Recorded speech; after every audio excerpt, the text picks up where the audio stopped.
On va passer au deuxième concept essentiel aux révisions, ce qui concerne la phrase. Si on demandait la définition d'une phrase à des élèves de primaire, début collège, ils diraient qu'une phrase, c'est une suite de mots qui commence par une majuscule, qui finit par un point et qui a un sens.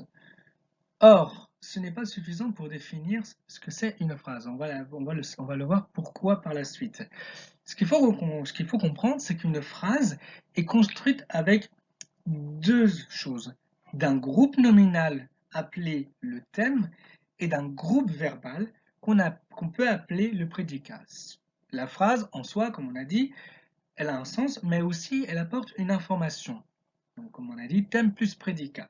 Exemple, le fleuve du Congo coule en Afrique centrale. Le thème de la phrase, c'est le fleuve du Congo, et le prédicat, c'est tout ce qui est après le verbe, en l'incluant.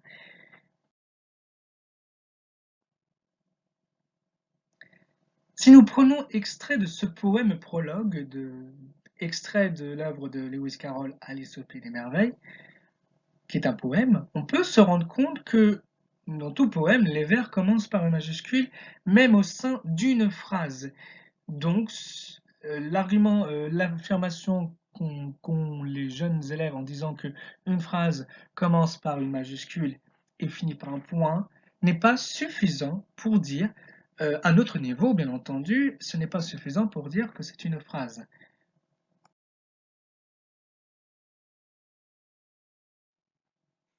Afin d'expliciter au mieux la notion de phrase simple et phrase complexe, je vous propose de nous plonger dans deux œuvres de la littérature enfantine de la comtesse de Ségur, donc Les Malheurs de Sophie et Les Petites Filles modèles.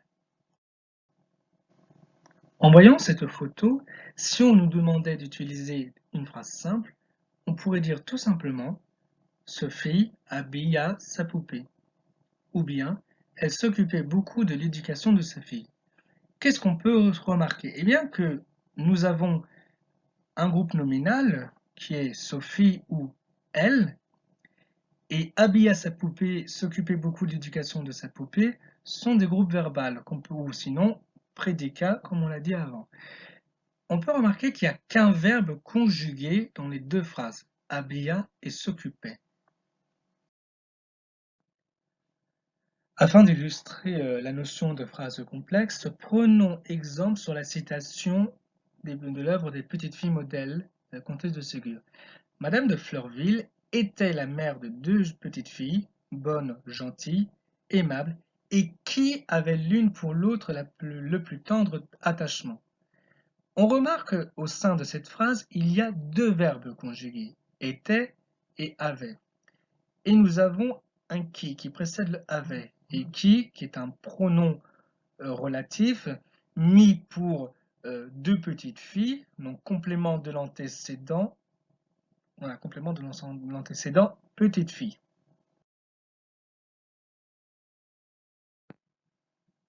Pour être plus clair, et pour synthétiser cette notion, une phrase simple, c'est un sujet plus un verbe conjugué plus un COD. Donc il y a une seule proposition. Et une phrase complexe, elle est composée de deux propositions. Une proposition principale et une proposition subordonnée relative au conjonctif, qui vient compléter la proposition principale.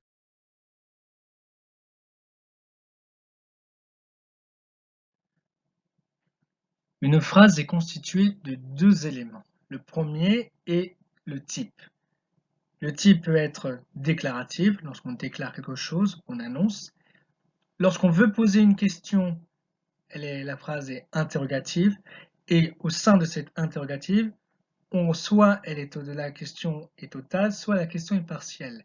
Donc question fermée, voilà, la question fermée qu'on peut dire totale, donc c'est une réponse où on attend oui ou non. Et une question partielle, ouverte, on attend une réponse un peu plus détaillée. Ensuite, comme autre type de phrase, nous avons l'injonctive, l'impérative, et nous avons l'exclamative. On vient de citer le premier élément constituant d'une phrase et on a aussi le deuxième qui est la forme. Donc la forme peut être affirmative ou négative, active ou passive, neutre, emphatique, personnelle, impersonnelle.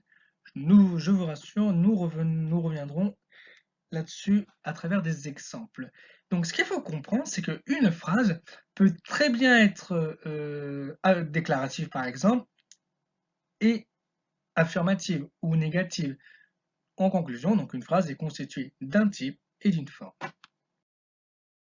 À présent, je vais vous proposer quelques exemples d'extraits littéraires pour illustrer mes propos sur les différents types et formes de phrases. Voici deux exemples de phrases déclaratives et affirmatives. La jeune fille entra, referma la porte derrière elle et parcourut la pièce du regard. Les lapins sont des petites bêtes sympathiques et des animaux de compagnie agréables. Deux autres exemples qui illustrent la phrase interrogative. Donc, la première, ne peux-tu pas descendre, illustre bien une phrase interrogative totale, une question fermée, car on attend une réponse soit oui ou non.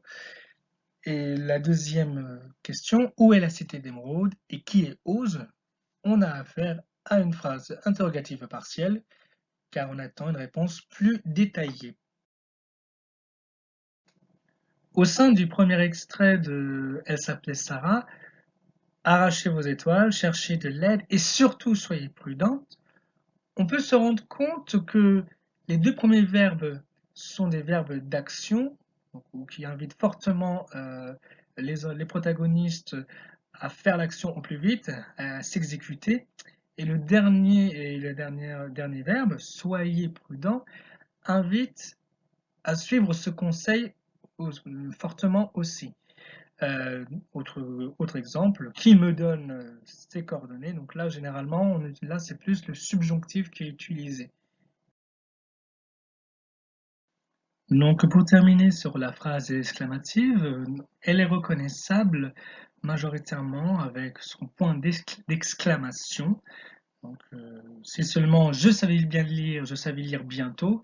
Oh les jolis chatons. Donc ces deux phrases expriment dans le premier un désir, un souhait proche et une excitation à vouloir lire très vite et dans la deuxième phrase, la surprise.